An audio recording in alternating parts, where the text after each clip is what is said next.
Yo, Shortbox Nation, this is Botter, and I'm here to tell you right now that con season starts early this year with the return of Northeast Florida's premier anime, comic book, and sci-fi event, Collective Con. That's right, Northeast Florida's largest pop culture convention returns for its 10th year on March 8th through the 10th at the Prime Osborne Center in Jacksonville, Florida. 10 years of Collective Con, they're pulling all the stops out to make sure this is a can't-miss event. And the guest list they got going, don't even get me started on the guest list. I mean, they've got A-list celebrity guests and voice actors from some of your favorite movies, anime, and video games like Elijah Wood and Sean Ashton, Ray Park, Trisha Helfer, Ross Marquand, Max Middleman, and Bo-Katan herself will be there, Katie Sackhoff. Tell me what other convention is giving you the opportunity to meet Frodo and Sam from Lord of the Rings, Darth Maul, and One Punch Man all under the same roof. Only at Collective Con. And if you're looking to get some of your favorite comics signed, or if you want to get an original sketch from some of the best comic artists in the world, well, you're in luck, because there'll be plenty of comic and creator guests there, like DC comic artist extraordinaire Clay Mann, Harvey Award-nominated illustrator John Taylor Christopher, Marvel and DC cover artist Chris Stevens, and acclaimed Star Wars author Timothy Zahn. They'll all be at Collective Con this year. And if you're looking to bring the family, or if you want to make a weekend out of it, you're in luck, because there'll be so much going on at Collective Con that weekend in the form of vendors, fan panels, video game tournaments, cosplay contests, after parties, and a bunch of fan events. You can purchase single and 3-day weekend passes now using the link in this episode's show notes, or by going to collectivecon.com to book your tickets and hotel. Buy your tickets now, and I'll see you at Collective Con, March 8th through the 10th. Now let's start the show. Ladies and gentlemen, I present to you the Short Box Podcast, Season 7.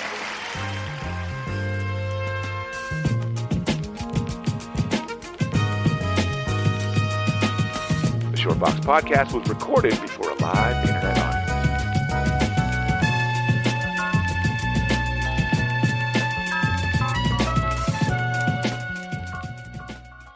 Yo, Shortbox Nation. Welcome back. This is episode 331. New friends and first-time listeners, welcome to the show. You're now tuned into the Shortbox Podcast. My name is Botter, and I'm one of 3 co-hosts today. I'm joined by Ashley Lanny Hoy. Hello. And Edmund Danzart. Yo. And before we introduce today's topic, I do want to give everyone listening a heads up that we ran into some technical difficulties during this recording, and we had to re-record this intro. But I think it's safe to say the audio hiccups are down to a minimum, and hopefully it won't impact your listening experience too much. But just in case, apologies in advance. Today we'll be discussing some recent comic news, including some fresh San Diego Comic-Con announcements from this week that we think is worthy of a spotlight.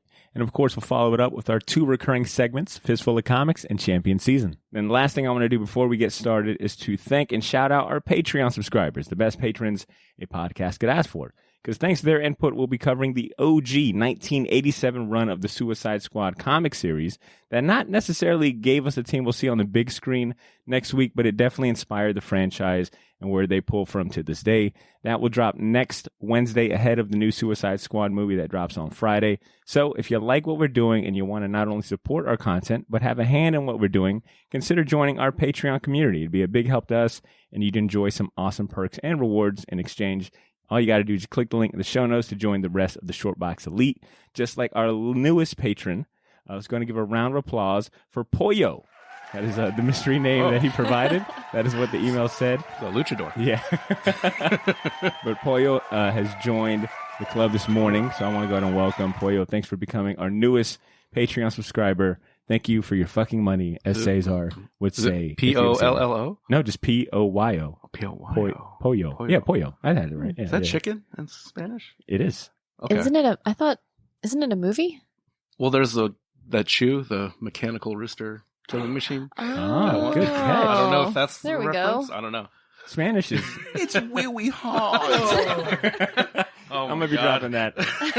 In the absence of Cesar, that's going to be his contribution to this episode. But anyways, welcome, Pollo, to the Shortbox Elite. Thank you for becoming a Shortbox Patreon subscriber. And with that being said, let's go ahead and get this show started. Our first topic, which was selected by Ashley as a follow-up to our last Shortbox News edition, where we talked a little bit about the Eisner nominations. They actually announced the Eisner winners this week. Ashley, who were some of the lucky winners? So there was a lot of stuff on there. I just grabbed like the top 6 things that I thought was most important. So best comics related book. Invisible Men won, which we talked about. Nice. Yeah. Best writer artist, Junji Ito. So this one, best continuing series was it was Bitterroot, Yes. Daredevil, Stillwater, both written by Chip. Mm-hmm. Gideon Falls, Department of Truth, which I think I read at least a couple issues of all of these. But what one was Usagi Yojimbo. By Stan Sakai. Yeah. That's pretty. Man. He had a great. He's had like a resurgence Yeah, a exactly. couple years. Yeah, he's got that Netflix show coming out. Yeah, And yeah. they're doing a line of figures for the Netflix cartoon. Yeah, he's So, doing great. This other one too, Best New Series. There's a lot of stuff on there that we have talked about, like Department of Truth and crossover. None of that stuff won. Black Widow by Kelly Thompson and Elena Casagrande won. Casagrande. I just want to go and wag my finger at our patrons because they could have chose that for a Black Widow spotlight, but they chose googly-eyed Taskmaster Yeah. instead, which was still a good episode. But seeing that title win was surprising in the sense compared to. I guess I just haven't heard a lot of people talk about that Black Widow, at least in Yeah. my circle. Yeah. So when I saw it won, it's like, okay, a longtime Marvel character like that isn't necessarily like the A-list, or, I guess you could say the A-list now because of the movie. Now, yeah. But for a Marvel character of that caliber to win an Eisner, I think speaks probably a lot to the creative team behind it. Yeah, and Kelly Thompson's Hawkeye was so good. I'm surprised. I'm going to pick this up now. So Best Graphic Album, I guess that's what they're saying instead of Best Graphic Novel. Calling it Best Graphic Album. It reminds me of like the UFO UAP thing. Have you guys heard that? They're not UFOs anymore. They're UAPs. Unidentified Aerial Phenomenon. Oh. Just to keep you caught up. So it's like a secretary is That is great. administrative assistant? Is Yes, this like some yeah. just fancying up the name? Graphic album. So Pulp by Brubaker and Phillips come on. won. Which is not surprising to me. Yeah, Yeah. I didn't write down who they were up against, but I mean, that was They like the probably clear have- winner. There's probably 3 of their books on that list. They're competing against themselves. And then Best Writer, I should have written down who was up for Best Writer, but it was a good list. And the winner was James Tynion. Hey. He's writing like 18 books, isn't he? Yeah, I mean, Department of Truth is really good. I kind of fell off Something is Killing the Children, but I guess he's doing Batman, which I didn't Killing know. the Children's really good. Yeah. Okay, I was able to find the other nominees in this category for Best Writer. You had Ed Brubaker, Matt Fraction, Jonathan Hickman, Oh, Jeff Lemire, and then Chip Zdarsky was in that. That's like a solid count. Murderer's Row of Chip writers. came out with nothing. I don't think he was nominated for a lot of different stuff. Came up with nothing. He's all right. He's doing okay. Yeah, You know he'll be who all else won? Who else won a few awards was Jin Luin Yang, and hopefully I'm saying that right, but probably wrong. For Superman Smashes the Klan, it won Best Adaptation from Another Medium, as well as Best Publication for Kids ages 9 through 12. I've seen that title get a lot of praise and a lot of love. So solid year. I know for me, I usually go through the Eisner nominations and winners. And that usually informs my reading list or like next purchases or whatnot. I mean, I'm definitely getting the Black Widow Kelly Thompson book. So there was a Best Reality Based work. That Back Durf, the one that did the My Friend Dahmer book. He did one of those, so I didn't even know that was out. I'm interested in that. Kent State, 4 Dead in Ohio. Yeah. That looks pretty cool. Cheery work. But yeah, it was really cool to The uplifting material. it was cool to go through and like just see how much of the stuff I was familiar with. I was, pretty surprised. Just good taste. Yeah, I that's try. Yeah, I can see you with a fine glass of your finest red wine that is Oh, Chianti. aged in your... jacket? Yeah. What nominees on the Best Graphic Album? Maybe like a monocle or like those little opera glasses. Oh, yeah. Quite. To read my Gideon Falls.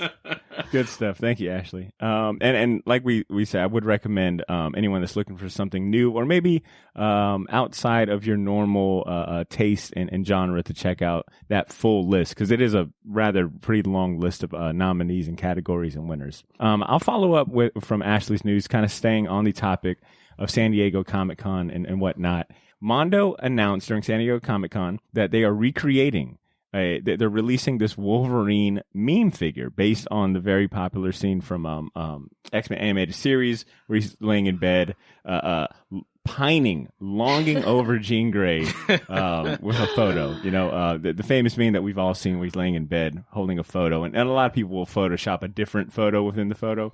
But oh my God. Mondo So funny. decided to go ahead and, you know, take it quite literal and put out a really awesome 1/6 scale figure of Wolverine. It'll sell for about $200 and includes a ton of swappable heads, retracted and extended claws. I think they even got like the electric claws. Yes, Yeah. the electric claws, the turkey leg. You said Yes, earlier. they got a turkey leg as an accessory. They got a morph head as an accessory, and of course, how badass is it? But they have the framed photo of Cyclops and Jean Grey, and I think you know it's a diorama, right? You would call it a diorama, Yeah. because it comes with you know, him in his like room with a bed, and all the that. packaging is him in the bed. Yeah, it's rad, and it was done by or designed by Mondo's creative directors of toys and collectibles.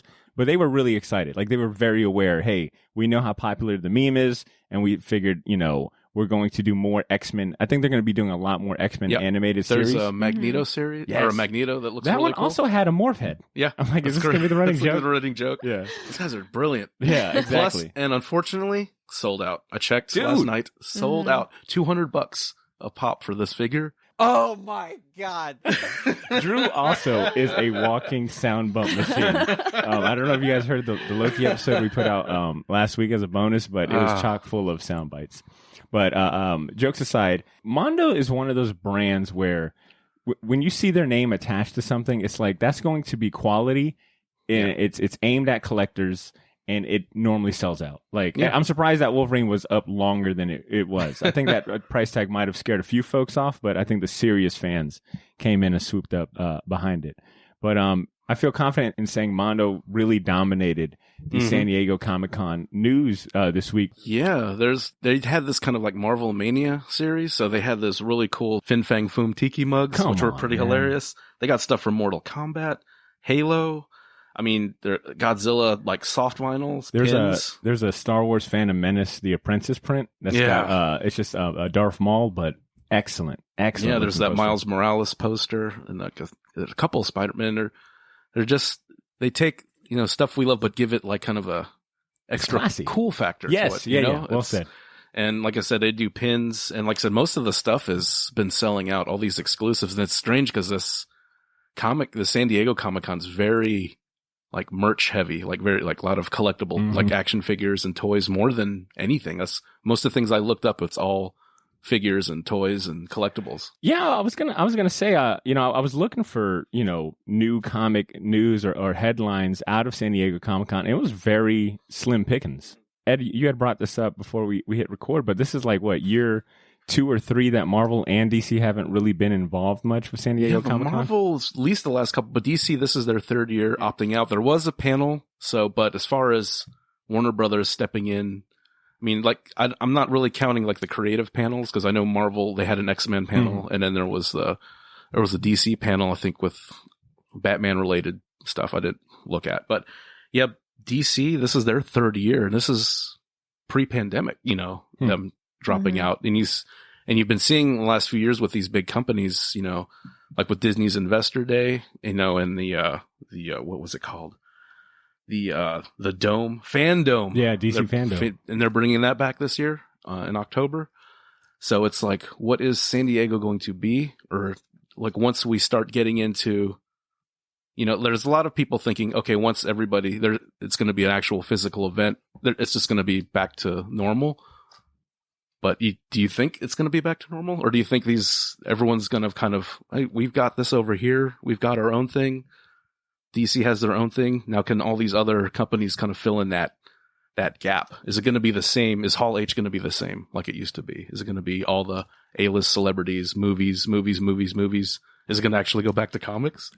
I mean, if you're basing it on these last couple of years, I mean, it doesn't look promising at all for it to get back to that, you know, what it probably was a couple of years ago. And you had New York, even before pandemic, New York Comic-Con became like a bigger event before the pandemic. Yeah. And I guess I'm curious, you know, because it makes sense that these companies like Marvel and DC would want to do their own thing. I mean, like DC Fandom and Marvel's, what is Marvel's equivalent? Do they just lean in more on New York Comic-Con, I think? That And they had the, like, so the Disney Investor There you Day and go. then the Yeah. Star Wars. Or Yeah, that's right. Was it the D It's something? like D23. It's either D23? D, Yeah. which is Disney Expo. Yeah, D23 Disney I think Expo. is where you get a lot of like and they can Marvel put news. everything under that umbrella. Yeah. Like all their, like, Disney, the Lucasfilm, the Marvel, all their properties under, and they can control the whole event. They have it, all their properties. I think if it was just say like Marvel Comics or Marvel itself and DC itself doing those, it probably wouldn't make much sense financially. I think the return would be much better to let another venue do that event, like San Diego Comic-Con. You just kind of leech off Just that. kind of show up and set up and leave. Yeah, exactly. Yeah. But the fact that we're talking about,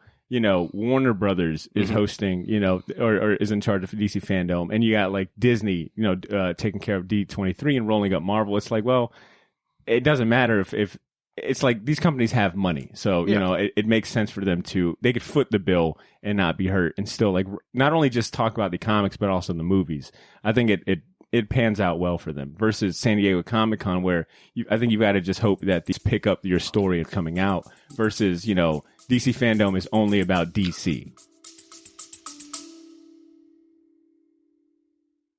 Yo, this is Botter. Sorry for interrupting this episode, but I'll keep it brief. I wanted to let you know about a massive sale we have going on over at the Shortbox store on all of our merchandise and apparel. That's theshortboxstore.bigcartel.com. You can now save 20% off your entire order using the discount code YOO, Y-O-O. So if you've been waiting for the right time to finally buy that gauntlet snapback, or if you ever wanted to buy any of the shirts you see me wear on the podcast, well, now's your chance to get them for a steal. We still have a few sizes left of everything, but they won't last long, and once they're gone, they are gone. And then I mentioned that all of our apparel is screen printed on high quality material. None of that heat transfer or direct to garment stuff. Our shirts are some of the most comfortable ones you'll ever wear, and the hats look even better in person. So wear your support for the Shortbox Nation proudly, knowing that you're going to look damn good doing it. Get to theshortboxstore.bigcartel.com as soon as you can, and don't forget to use that discount code YOO, Y-O-O, to save 20% off your entire order. All of this information can be found in this episode's show notes if you want to get there faster.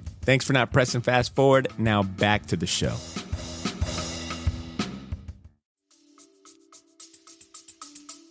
Yeah, and with the San Diego, I'm hoping this can be an opportunity for them to kind of refresh what they are, because it's become so big. It's become so big over the years where it's like, it almost becomes an event where it's hard to go if you're just a regular fan, and who can stay there for like, it became like a 7-day, thing. It's not just like 3 days. And people that I've known go there say, I didn't see like a third of it when I was there, because there's just so much, Yeah, I mean, as someone who's always, one of my bucket list items was either go to San Diego. Well, it was like go to San Diego Comic-Con and definitely New York Comic-Con.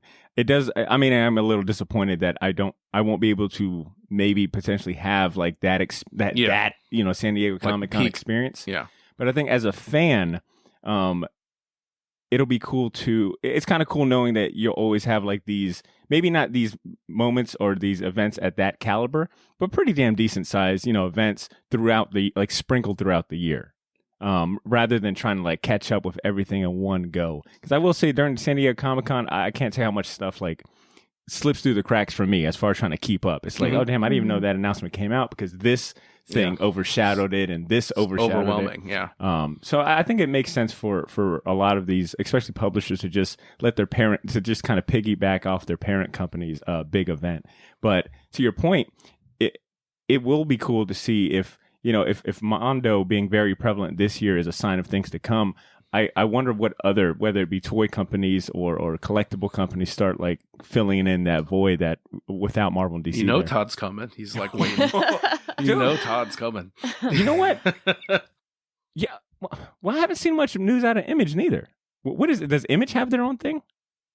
Image has, I think, their own. I'm not 100% sure. Because that would be pretty rad for Image to kind of fill in that void. Like, well, if the big two aren't going to, I can see and Image here. stepping in, but Image is such a it's a publishing company, but everybody's kind of their own entity, their own studio. So it's like one publisher with, a couple hundred different, studios. Like we'll say like Top Cow.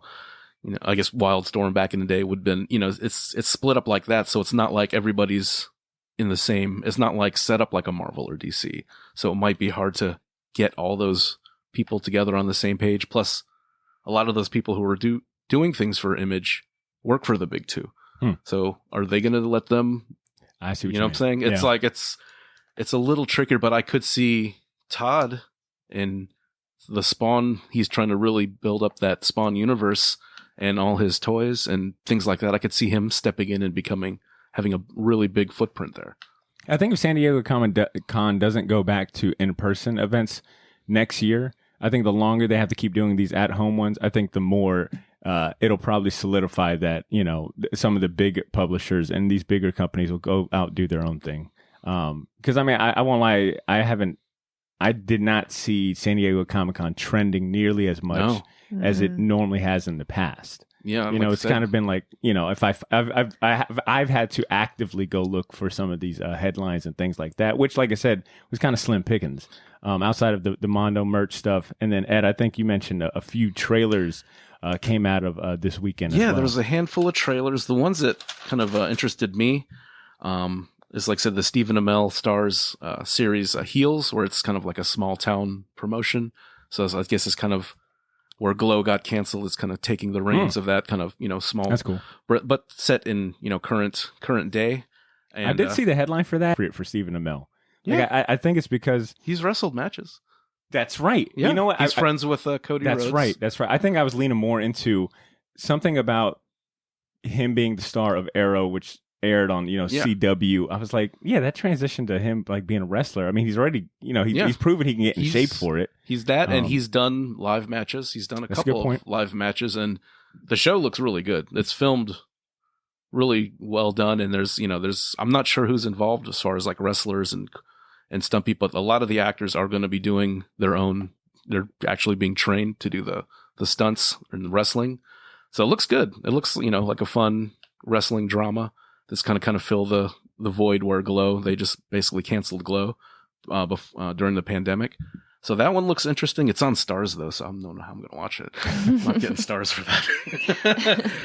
The other one, there's a 3D animated series, Blade Runner Black Lotus. It looks really cool. It's going to be on Adult Swim and Crunchyroll. Ooh. So that looks really good. If you like the Blade Runner universe, it's kind of set in that cyberpunk thing. I kind of wish it was more traditional animation, but it looks pretty good. It looks pretty good. And then the Dune trailer, and I have to defer to see when he gets back, but that thing looks pretty epic as far as the scope and the scale of this movie.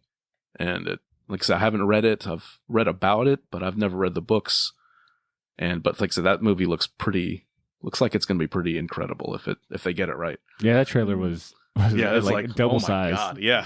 It's like, okay, I think I got the full plot, but it's I'm still as excited. Yeah. Yeah, it looks really good. It's be something. I feel like it's only like the very the very tip of the iceberg within that trailer. Yeah, so that one looks good. There's a couple of Star Trek fans. I think Lower Decks is getting another season, which is the animated comedy.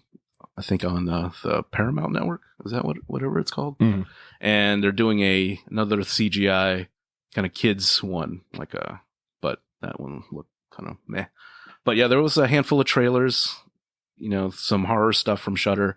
So some, like I said, not a lot of really comic book stuff, but mostly like action figure. If you like action figures and collectibles, this is your convention for sure. There might not have been a lot of trailers for any comic book properties, but there was an article I came across. I think it came out this week, talking about the potential premiere of both Hawkeye and Ms. Marvel taking place this year. It was an article that had a quote from Marvel's Vice President of Film Production, Victoria Alonso, where she confirmed that both Hawkeye and Ms. Marvel will be appearing on Disney Plus for subscribers before the year is out. Victoria Alonso was very confident that they were going to be able to put out Hawkeye and Ms. Marvel by the end of the year, which would be insane when you consider we got What If coming out in August, I think 11th. Shang-Chi will be that September. Yeah. We got Eternals in They're making up November. for last year. They're just like Yeah. jamming it all in. Right? They're like, yo, You gotta like it more. Eternals in November, Spider-Man in December, and then now you're telling me that we're going to get maybe another 2, let's just say 6 episodes at the least, maybe 10 at the most, both Yeah. Hawkeye and Miss Marvel. So that's 5 series in a year. God. That's Yeah. nuts. Oh my god. So when are they going to drop that Young Avengers news? Oh, like, yeah, you just know give it's it to her coming now. up. Yeah, at this point, it's like, I feel like it's pretty inevitable. So for the Hawkeye, I mean, as you guys know, Jeremy Renner's will be coming back as Clint Barton. I think he'll be training like a younger, he'll be training Kate Bishop, who's being played by Haley Steinfeld, right? Yeah. But Florence Pugh, she's coming back. She'll be a recurring character in the Hawkeye series. She'll be reprising her role as Yelena. Mm-hmm. The Black Widow spoilers, the end credit scene that everybody like, what? Like at the theater. It was like, I'm like, allergic yeah, to the Midwest. this guy's. Okay, I'll believe you. Like, what? Yeah, so This I guy think, killed your sister. I was like, oh, what? All Oh right. my god. That was like, I mean, we went to see it, and it was like the reaction was, it was like a, what?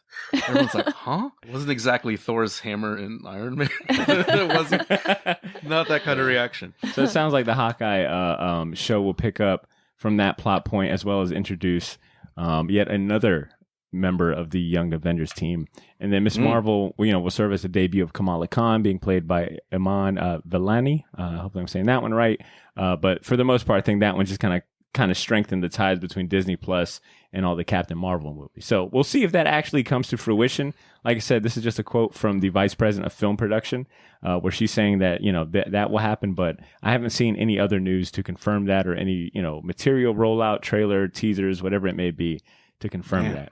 But on the topic of the MCU, I did come across a really interesting article this week from Games Radar. It revealed a secret Marvel Comics project by Tom King that essentially kickstarted the 2016 Vote Loki comic series, which directly inspired the Disney Plus series, specifically the Vote for Loki variant that we saw in episode 4. Tom King. Yeah, no. Wow. So check this out. And it's He's pretty, not exclusive. That's crazy. well, this Yeah. happened prior to him becoming DC exclusive. So around 2015, he made this pitch to I don't have the name of the editor on me at the moment, unfortunately, but it was the same editor that he worked with when he was doing his Vision series for Marvel. He pitched this idea of like, hey, what if Loki ran for president and actually won the presidency? And he pitched this idea the same time, as you guys might recall, that Donald Trump was, in the runnings. This was around the same time that he wasn't a serious candidate, and I think it was right before he won the primaries. So, but it was like it's essentially like this weird synchronicity. He pitches this idea. He's not really trying to tie it to Donald Trump or whatnot and his presidency, but it just seemed to like all kind of work out. Of course, that story or that project was axed because Tom King was, of course, offered the opportunity to write Batman for DC during their Rebirth era. So, it was kind of like, I'm not going to pass up this Batman opportunity. So he wrapped up Vision, moved over to Batman. Marvel actually ended up buying the idea for this. His series was going to be called Loki for America. But we got, Vote Loki from Christopher Hastings and Langdon Foss. Tom King's Loki series, Loki for America, would have had Trad Moore doing interiors. Ooh. That's why you see Trad Moore on doing the covers for the Vote Loki series that we did get. So, so that was concurrent. Okay. Yeah. Oh, wow. And the article also has we got a raw deal. We got robbed. Straight robbed. Well, Ashley, I want to ask your thoughts about that Vote Loki series, because I think you've read it and you were almost going to pick it for our spotlight. But before I do, I wanted to share the rest of the story that Marvel ends up paying Tom King. Well, actually, let me ask you guys this. How much do you think Marvel paid Tom King to use this story? Because as I said, Tom King is leaving for Batman. But Marvel and the editor are like, well, actually, we still kind of want to use that story. Do you mind if we buy that off of you? And he's like, all right, yeah. $1 million.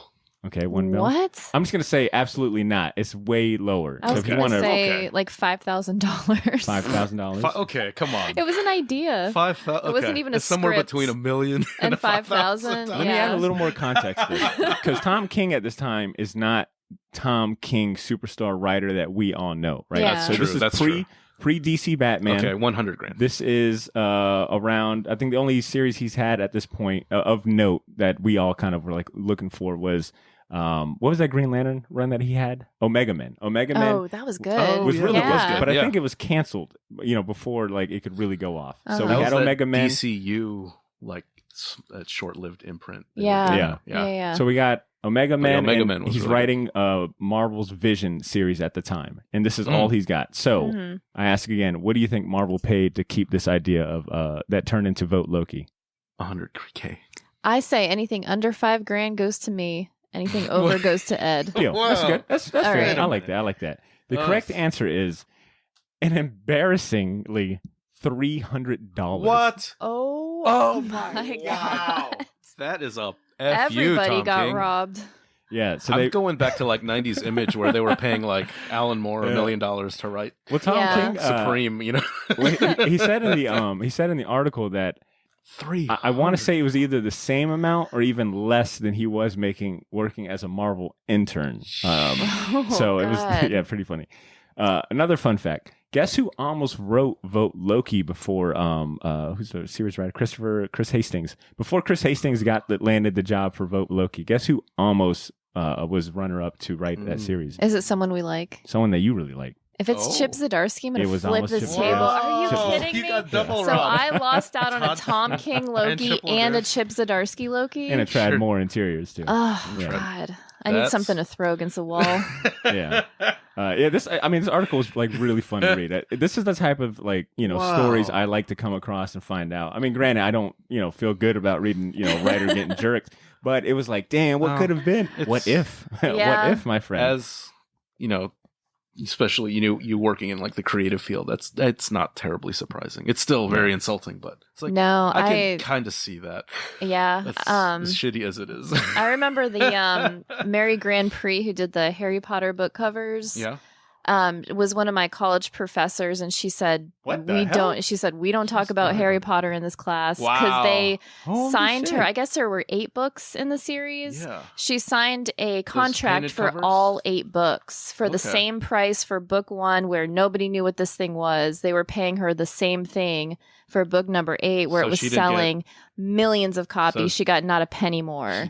She wasn't tied into like the royalties. No, because nobody It's just knew a how set big fee. this was going to get. They gave her not a Oh. penny more for that 8th book. Always renegotiate. Yeah. And she probably didn't talk. Was she able to use that art or sell that No, art? no, Or no, no. They owned all of it. They owned all it. She ended up Okay. suing them because they, the jeez. Harry Potter, the P with the lightning bolt, they Yeah. stuck it on everything. Mhm. Didn't pay her for that either. Oh, Damn. so I'm she not designed sure. the logo. Yeah. Oh, wow. I'm not sure how that went, but Man, all kinds of robbery. Yeah. right? Jeez. Tom King's idea for this was that it was going to kind of talk about Loki's campaign, like his whole campaign process, like getting a slander and dealing with like the Fantastic Four, telling people like, yo, you shouldn't vote for this asshole. I thought that would have been a unique take, but it would have opened up with issue 1 would have opened up with That's him funny. having won the free-speech, and then he gets assassinated, and the rest of the story like works back to talk about the campaign and things. Like very, very classical Tom King, a story arc.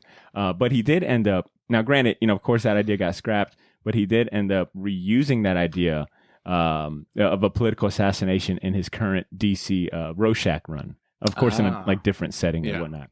So, Oh, wow. long story short, he did not create, Vote Loki that we saw in both, the 2016 comic series and the Loki episode. Was it 5? It was it was episode 4, where he meets the other Lokis. But he does get a credit not only in the Vote Loki, I think, trade paperback or comic, but he does get a little credit at the end of that episode. It says, That's cool. the special thanks to Tom King because Vote Loki was based on King's Loki for America pitch. So. Yeah, that was a pretty cool little find. I wanted to share that. I'm surprised they even did that. They didn't really have to. Yeah. but That's just his cool. name. It's like, look, we gave you $300. Let's put his name in really small print on the end of the credits. They probably consulted their lawyers. Like, if we put his name in there, do we have to pay him more? No. Okay. All right. Just The other 8,000 special effects people's names really small. Put So his name actually, there. I can go back to you and ask. Actually, I got 2 questions for you on this topic. One, Did you read that Vote Loki series by Chris Hastings and Langdon Foss? I read the first couple issues and I didn't like it. Fair enough. So I never finished it. Tom King so said upsetting. Tom King said he tried to read it and he said it was like reading. He's like he couldn't get past it because it was like reading What If. He kept thinking like, man, I would have done this, which is fair, absolutely. Well, then that leads me to my second question because Ashley, we missed you last week when me and Drew recorded that Loki season finale recap. So I wanted to get this is your opportunity to finally share your thoughts on Loki and how it ended. Can you share a few things? How did you like it? I swear to God, I've never had like goosebumps watching a TV series as much as this one. There were so many scenes in that thing that it was just so incredible. That I will say the last episode was probably my least favorite. I think I'm more about like the journey than like the actual like wrapping things up. But that scene with the Eliath where like old Loki is like recreating like Asgard behind him. Oh my God. I just like had goosebumps. It was so good. I'm going to watch it again for sure. Looks so dumpy. You know? Even when he's like so drawn in funny. the comics, like he's his kinda little like dumpy. Speedo thing's got like wrinkles in Yeah, it because like, it's it's too- loose. yeah, It just, loose, that was Loki to me. worn out. Like that was my Loki. I really loved it. I the one where they're on that other planet, is probably one of my favorite episodes of television I've ever Where him seen. and Sylvie get teleported because they fucked up the temp pad. Yeah. That was a good one. Honestly, I mean, I'm kind of repeating what I've already said, but Tom Hiddleston really came through with like some A++ acting, along with Sophia DiMartino, I think the actress that plays Sylvie. Their on-screen chemistry was fantastic. Yeah. And seeing Loki finally have like a very believable, genuine, like very lovely, like, kiss scene, after all these years of him kind of like being the asshole kind of snake brother, seeing it, like Tom Hiddleston transform yet again his Loki character was incredible. I mean, I really believe like his transformation in that journey changed him. Yeah, it was so good. Loved it. Best one yet. It was okay. Did you finish it? No. Okay. Oh, shit. All right. Damn, Ed, I apologize. I should have asked. I didn't finish it. Carry on. No, that is all good. Trust me, I will watch it. I've spoken enough about Loki. To be honest. I will watch it. It's so much stuff to watch. Indeed. I like it though. I do really like it. Okay, good. So I think that wraps us up for the our news portion. Before we go on break, Shortbox Nation, it's time to talk about some new comics. It's time for our Fistful of Comics segment. You can either have a mouthful of teeth or a fistful of comics. Fistful of Comics is brought to you by Gotham City Limit, Jacksonville's premier shop for comics, toys, collectibles, and more. If you live in the area or ever find yourself passing through Jack's, stop by the shop on Southside Boulevard and tell them the Shortbox sent you. Now, keep in mind the comics we'll be spotlighting in this segment are ones that you can go out and probably find in a local comic shop near you or digitally if that's your thing. Ashley, how about you go ahead and kick us off? What comic book are you spotlighting this week? This week I'm doing Superman and the Authority, #1, which I think we talked about. The return of Grant Morrison. Morrison, right? yeah. You know Authority and Superman. What's funny is I went back and realized that all of my favorite Grant Morrison stuff was actually written by Warren Ellis. I was telling someone, I was like, well, yeah, but Planetary was really good. And they're like, Warren no, Ellis. that was Warren Ellis too. Planetary is fantastic. I got that giant omnibus Where you have thing. to read it on a table. Yeah. 'cause Oh, it's so good. yeah. It's a planet-size omnibus. It is ridiculous. Yeah, it's crazy huge. It's yeah, like $100. so but yeah, it was really good. It kind of makes me upset that it's only 4 issues. Haven't really seen the Authority in it yet, which is funny because like there's not many issues. There's a lot of stuff going on with Superman that I just am really unsure about. I don't know if anyone's reading like this Infinite Frontier stuff. I've kind of been like in and out of DC. But yeah, I don't know. I guess Superman's not Superman anymore. Like his son is Superman and he's kind of making his exit strategy. Oh. But the bad guy in this is Manchester Black, who I wasn't really familiar with, but he has like really cool like telekinesis and that kind of thing. But it was written really well. It's funny to see Superman as like not Superman. I mean, he was Superman, but he's like a little jaded and he's a little tired, and it kind of starts out. He's like, yeah, he's essentially Caesar. Caesar was Superman and just got old and grouchy. Yeah, and it kind of starts out. He's like talking to JFK, and he's like, "Hey, you need extra protection in Dallas," and he's like, "Nah, I'll be fine." I was this like, is in the "All right." 60s? It has like a flashback, and then it comes to interesting. fast forward. But Okay. it was really interesting. I don't know why I was so excited to read it. I like had the Comixology app. I was like shaking, like trying to get it downloaded. Wow. Jeez. But yeah, it was really good, and I'm super excited for the next 3 issues. I wish there would be more, but I'll take what I can get. I think my first introduction to Manchester Black was the animated movie that DC put out, Superman versus the Elite, where he ends up fighting Manchester Black and his squad, which is really fantastic because that animated movie is based on a Superman comic where he meets Manchester Black. It's called What's So Funny About Truth, Justice, and the American Way. And it was written by Joe Kelly, and it is really good. It's like really good stuff. So I wonder if there's like any ties or continuation, but good pick, Ashley. Thanks. Ed, what you got for us this week? My pick is it's awesome. Yes, it is. And I picked it up too. It's a don't give me that look, Ashley. It's and it's not sleazy. You're giving me that dirty look. I see it. But I'll be honest, I picked it up because I was like, ooh, Frank Cho drawing a bunch of women, like Yeah. cheesecake women. Yeah, like it's going to be at least good art. It's cheesecake, but it's not like exploitative. No, not at all. Not this one at least. Yeah, not this one. At least. Yes. A few more issues, but it's Frank Cho drawing what Frank Cho wants to draw. It's like dinosaurs and like Amazonian women. In this contest, basically, it's a contest to become the queen of the galaxy. So it's a very almost like a Russ Meyer, cheesecake movie. Beautifully drawn. Like I said, it's just a mini series, but very simple, schlocky, fun. It's just a fun comic. Like I said, it's a cheesecakey, but I don't think it's too.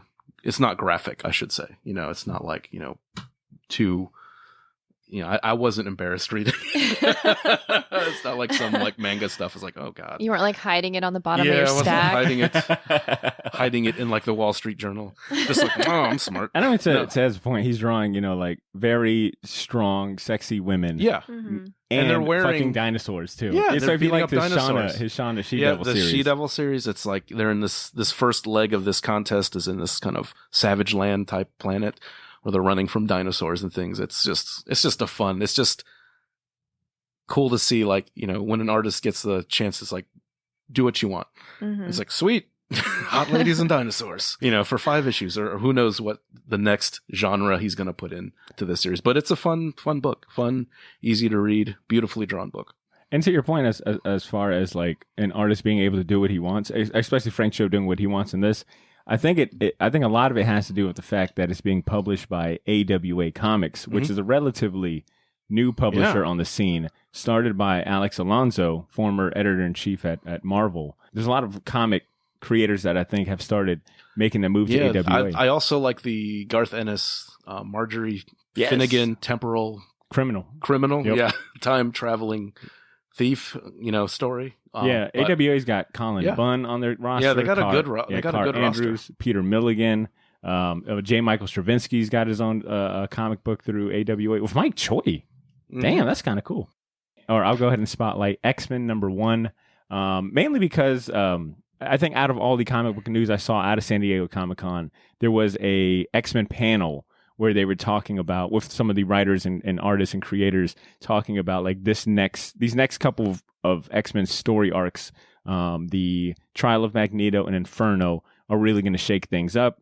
But X-Men #1 came out earlier this month, I think July 7th. It's written by Gary Duggan, art by Pepe Larraz, which is absolutely incredible. And I have to go ahead and shout out the colorist, Marte Garcia, who I think without him, Pepe Larraz would still be amazing, but something about the colors and it combined with the line art is incredible. It's the closest thing that I've found to like the way the East of West made me feel.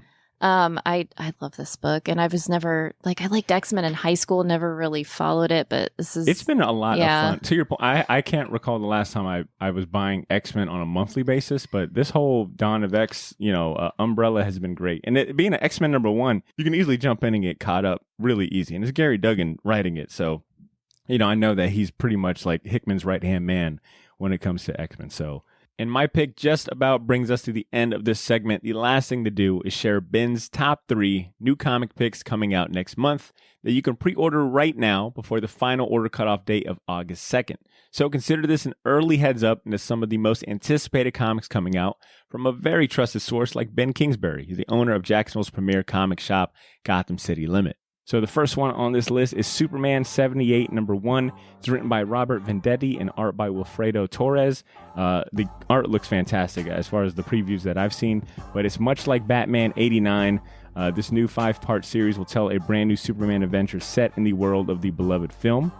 Pick number 2 is King Spawn #1. The story is going to be written by Sean Lewis alongside Todd McFarlane, and it's got one hell of a roster as far as artists go. You got Javier Fernandez, Brett Booth, Steven Segovia, Marcio Takara, and Philip Tan, all doing or contributing art to this big King Spawn #1. And last but not least is Dark Hawk #1 by Kyle Higgins and Juanan Ramirez. I think I'm saying that right. Dark Hawk. Wow. Yeah. They're bringing him back. 90s. Yeah. So this new 5-part series from Marvel introduces a new Dark Hawk, so it's a perfect jumping on point for new fans interested in the character. So once again, that was Superman 78 #1, King Spawn #1, and Dark Hawk #1. If any of these pique your interest, go to your local comic shop or digital comic platform of choice and pre-order before the final order cutoff date of August 2nd. With that being said, Shortbox Nation, that is the end of our first half of the show. We're going to go on a quick music break. So this is the part that you get to relax for a little bit, enjoy some music. You might have heard this one open up last week's podcast with Michael Regina, but it's been stuck in my head all week. So let's play Snowfall, and we'll be back to read some emails from friends of the show, as well as our last recurring segment of the show, Champion Season. Stay tuned.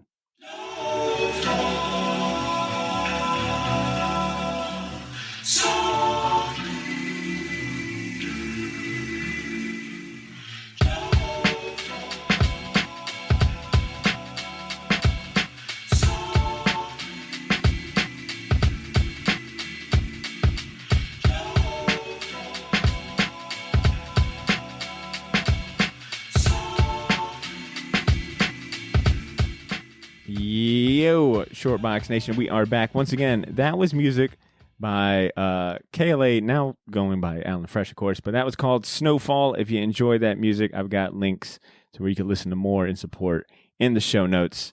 I want to go ahead and jump right into some emails that we received from some friends of the show as well as listeners, starting out with one from Level 5 Reject. That is the name of the person that sent this email. And he's a patron too. So shout out to Level 5 Reject. I think this one was for the Moon Knight giveaway I announced on our social media. Title of the email is Moon Knight. He writes, "Hello, Shortbox. I am super excited that Mark Spector, aka Moon Knight, will finally get his time in the spotlight. With the combination of the Disney Plus show of Oscar Isaac playing Moon Knight in this new comic run, I hope Moon Knight will become a household name like Batman or Spider-Man. I like Moon Knight because he is the closest you can get to a Batman archetype in Marvel Comics.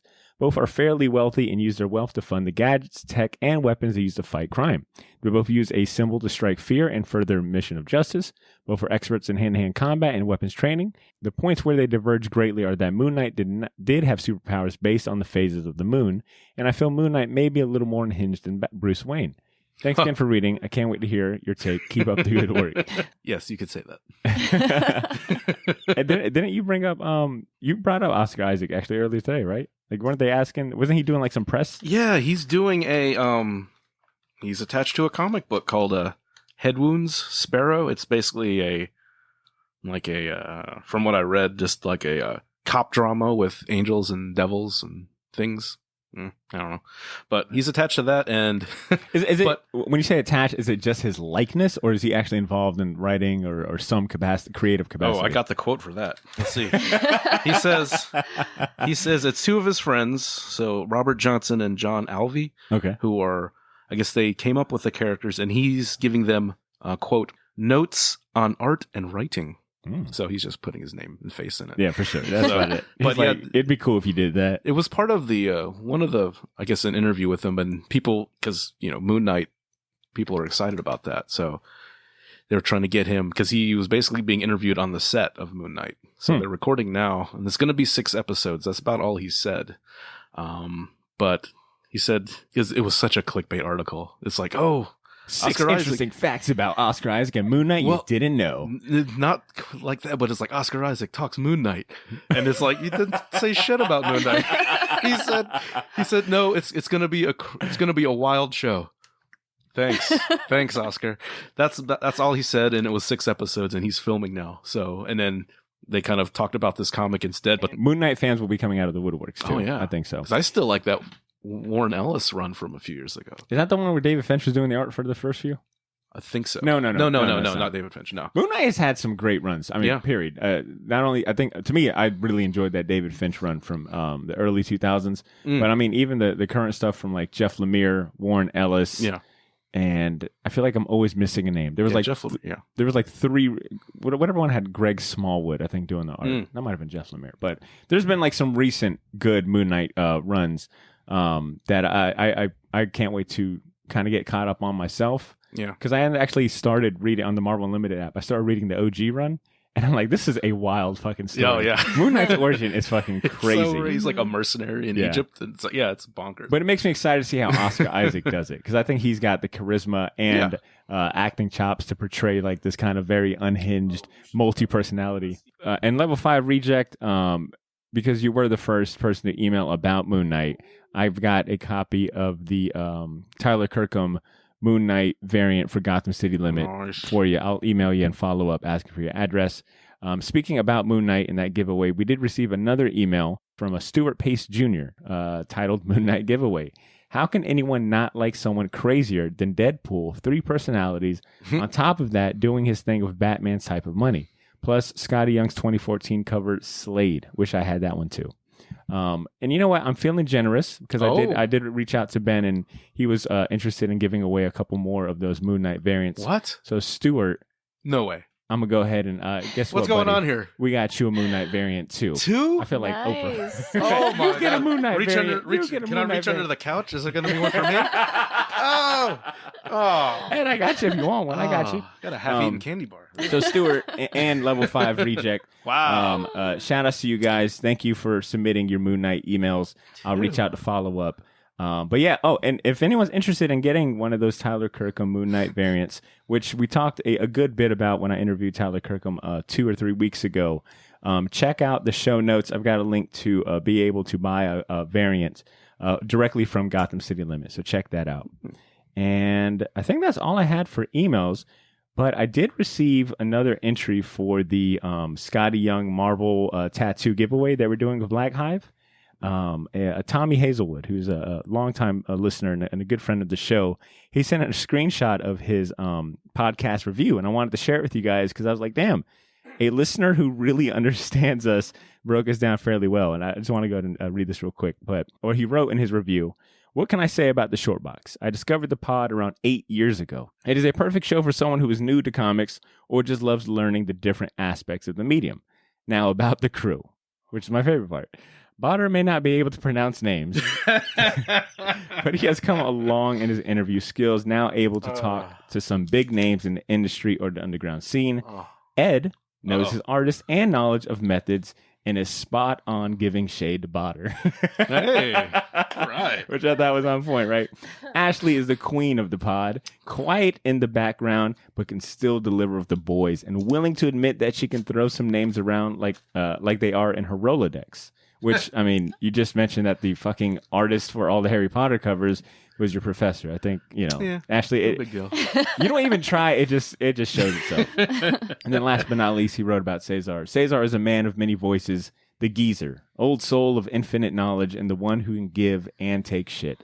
I don't know about taking shit, but he can definitely give it. It's really hard. Love the cast, guys. Keep it up, and hopefully you won't get too big for your britches. Tommy, thank you for the kind words, but I am looking forward to the day that I get way too big for my britches because of this pod. Too late. So, too late. Once again, thanks to everyone that emailed. We'll have another Moon Knight comic to give away. Stay tuned for that. And last but not least, before we get to our last segment of the show, our Black Hive tattoo contest. About 3 weeks ago maybe, we announced this contest for two winners would receive a free tattoo session from the boss, the big boss of Black Hive Tattoo, Nick Wagner himself. He wants to do some Scotty Young Marvel designs.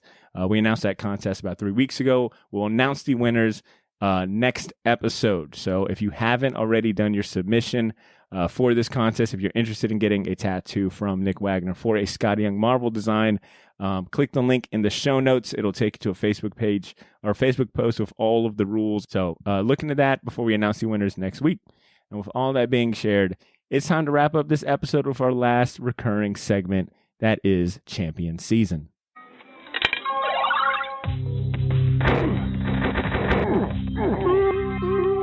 Champion Season.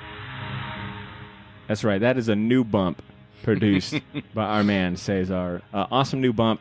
Champion Season is the part of the show where we highlight other worthwhile entertainment and recommendations that we feel deserves your attention.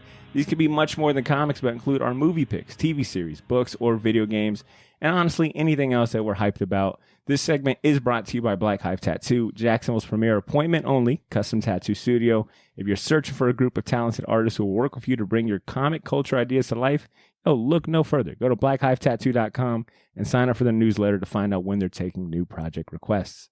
Ed, how about you go ahead and kick us off for this segment? What are you going to champion today? I'm going to champion, just came out, is Masters of the Universe Revelations. Just dropped on Netflix. I watched the first episode. Love it. Character designs are cool. The animation is really good. Story's kind of interesting. Mark Hamill is definitely just doing the Joker for Skeletor. There's like not 100%, but there's some delivery where it's like since you know it's Mark Hamill, you just kind of hear the Joker. You know, if it's broke, don't fix it. I guess. It's fine. It's fine. It's a really cool episode. Really good setup. Like I said, they did a really cool scene with Moss Man where they made him kind of like a Swamp Thing type character, which was really, really cool. But yeah, it looks great. I'm looking forward to watching the rest of them, but so far so good. Is it? So I saw a few very upset fanboys on Twitter echoing that it's hashtag not my He-Man. I'm not sure. There's one thing, like with this first episode, which I kind of like, they made Prince Adam kind of like a little wimpier. Because, you know, in the He-Man, it's just super jack dude just wearing a pink vest and purple tights, and he's just He-Man. It's like, it's kind of like that Superman thing where it's just he's in a suit and his glasses are off. It's like different, you know, kind of like even like with, you know, how, and even in the old, how Battle Cat's like a smaller kind of cowardly cat, but when he transforms, he's different with the armor. I like that touch. I don't know if it's the promotion of Tila as the man-at-arms as kind of like the general, because her dad, or I'm not sure the relationship, but man-at-arms is stepping down and she's going to be the new, I guess, like captain of the guard / man-at-arms is the title. I don't know if people are upset about that promotion. I'm not 100% sure, but I have to watch all of them to see. But I've seen the complaints about Prince Adam, and the funny is the transformation. I have the power. It's very Sailor Moonish, where like the body like kind of swivels around and like the pieces come on. So it reminded me of like the Sailor Moon transformation. So that might be it. But I really like the first episode. I really don't know what people want from an 80s toy based cartoon. Honestly. They just want their childhood back. I don't know. I mean, the designs pay total tribute. As far as the look of the show, I like that kind of sci-fi fantasy element where this is unlike Star Wars. This leans more towards the fantasy part with like the swords and things, but they're still on like their, you know, spaceships and lasers and doing things like that. I don't know. I'm not sure. I have to watch the rest of them to kind of see the gate. I didn't read too much. I didn't want to spoil it. So I have to come back after I've seen all the episodes to see, but I like it so far. I mean, it's not like such a departure like what She-Ra was visually, where I can see that kind of upset people. I don't know what they want, you know. It's cool to me so far, but it sounds like it's a good off to a good start. But the thing I've seen was something with Tila. I don't know. I'm not sure that issue, but I saw a lot of people having issues with the way Prince Adam looked and the way he carried himself. But you want that kind of like, you remember that Space Ace cartoon where he's like the little kid, but then he becomes this big jack guy. So I don't know. I think it's a good word. We don't know He-Man is Prince Adam. You know, it makes sense to make him look different. But I don't know. I have to see the rest of it. I will gladly take your word for it over some crying fanboys. I'll follow up next week. I'll try to watch them and see what I think. But so far, I like the first episode's great. Good stuff. You got anything else to share? Nope. All right. Ashley, what about you? What are you going to champion today? I'm going to champion Wellington Paranormal on HBO Max. I don't know if you guys ever watched What We Do in the Shadows, the movie. So they've got like that great TV show, and then the movie has the 2 officers. So it's going to air on CW, and then they're going to put the episode on HBO Max the next day. So you can only watch 3 episodes right now, even though there's like 3 seasons coming. It's just really funny. They're just really charming. They're just like these 2 officers, and they say that they're like Mulder and Scully, where like the female is like really inquisitive, and then the guy's like, and I'm also a guy with brown hair. So it's just funny, and it's kind of like horror. Like there's cool special effects in it. Are the swearwolves in it? Not yet. Oh. I know. I want the swearwolves so bad. From the movie in it yet, or so far just those 2. Okay. Yeah. Interesting. Yeah, but we'll see, because like I said, there's 3 seasons, and I have to wait every week to get like one more episode dropped, which I hate. Like Netflix has me so spoiled. But yeah, I was really excited to find it. Good stuff. I will go ahead and champion. First, I'll champion Summer of Soul, or its alternate title, When the Revolution Cannot Be Televised. And it is a feature documentary on Hulu. It's directed by Questlove from the Roots band. It's about this legendary 6-week Harlem Cultural Festival that took place in 1969. It celebrated African American music, culture, promoted Black pride and unity. It took place a few months before Woodstock would actually take place. But a lot of the information and footage from that festival was lost to history because the only footage recorded of it was put in a basement due to the lack of interest from movie companies and other production companies. No one wanted to do anything with the footage that was captured. But the festival was attended by over 300,000 people. It featured performances from stars from the soul, R&B, gospel, and blues world at the time, like Stevie Wonder, David Ruffin, Fifth Dimension, the Chambers Brothers, Mahalia Jackson, Roy Ayers, Sly and the Family Stone, and a whole lot more. It was like 6 weeks of just every Black artist at the time doing, performing and whatnot. So it's about a 2-hour documentary. But the footage that was shot by the late Hale Tulchin, I think that's how you say his name, it sat in like I said, in his basement for years, because before he ever shared it with any filmmakers, he didn't want to like snip together a highlight reel or anything. He wanted to like showcase the story in full. And it wasn't until, I don't know if it was him himself or his estate approached Questlove about directing this movie, but the festival took place just a year after Martin Luther King was assassinated. So it's very interesting to see some of like the commentary from the attendees as well as the artist and like the whole political atmosphere whenever the film does manage to put a spotlight on things outside of the music. But it's a fantastic watch. It's called Summer of Soul on Hulu. I highly recommend it if you're into music documentaries or just like watching live performances. And last but not least, I will champion the Metal Gamers podcast. They are a comedy, music, and video game podcast. They recently had me on their show this Friday. I got to sit in on one of their episodes as a guest. I think the episode will probably be out the same time that this episode is out.